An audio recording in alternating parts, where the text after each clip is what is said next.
Ang ganda ng sikat ng araw mga kalola, hindi kasing ganda ng boses ng inyong kalola. Ang ingay sa aking paligid mga kalola, pero ngayong araw daw ay araw ng Niños Inocentes kung saan libu-libong mga batang sanggol ang ipinapatay ni Haring Herodes. Ito daw mga kalola ay dahil sa pagnanais niya na mapatay ang sinasabing anak ng Diyos, subalit hindi siya nagtagumpay. Magkaganon pa man mga kalola, tayo ay nagtagumpay dahil isa na naman ang ating isa shout out na constant star sender natin. At ito nga ay si Min's Baby Force. Thank you so much. Isa pang tagumpay ang nakamit ng lola niyo mga kalola dahil siguro naman ngayong araw ay maghapon ang sikat ng araw.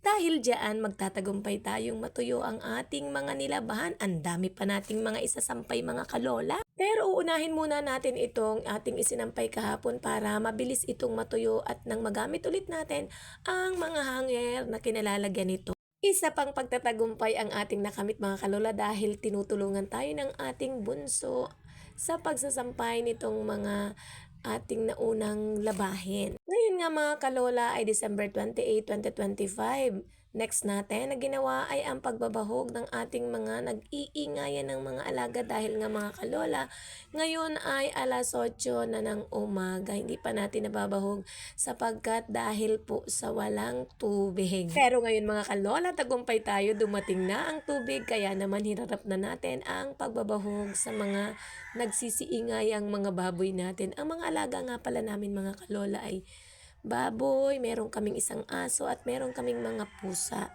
So etong ating baboy hindi makapaghintay, kanina pa siya umiiyak ng kanina pa siya talagang ingay ng ingay. Kaya naman napilitan na tayo na magbahog mga kalola dahil alam niyo ba kung anong oras na ngayon? Alas 8 na mga kalola.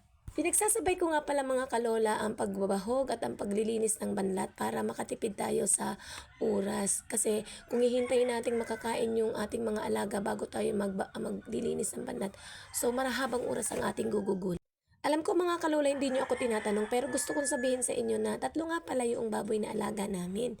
Isang fattener at dalawang inahin. Sa dalawang inahin nga pala mga kalola, yung isa ay mayroong anak, siyam ang anak niya, samantalang yung isang inahin ay hindi pa nanganganak o buntis pa lamang siya.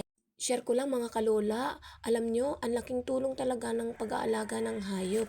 Tama yung sinabi ni late Governor Atoy Tipuco na kung gusto mo ng katuwang sa mga gastusin mo sa pang-araw-araw, hayop ka. Sabi niya, mag-alaga. Ibig sabihin, mag-alaga tayo ng hayop. Sabi niya, baboy ka, manok ka, baka ka, kambing ka. Tama po mga kalula yung sinabi niyo. Kasi kung aasa lang tayo sa ating kinikita, hindi siya sumasapat lalo na medyo malaki ang inyong pamilya at hindi kayo pareho may trabaho. Ito yung isa sa mga maisasuggest natin na pwede ninyong gawing diskarte sa buhay, mag-alaga ng hayop. Mag-alaga ng hayop, bukod sa kumikita ka na, nalilibang ka pa. Kita nyo, nakakatuwa siya. Ito yung the best part kapag meron ng alak ang mga alaga nating baboy. Yun lang mga kalola. Salamat. So, kung nagustuhan ninyo ang aking video, please like, share, and subscribe na din. Thank you so much.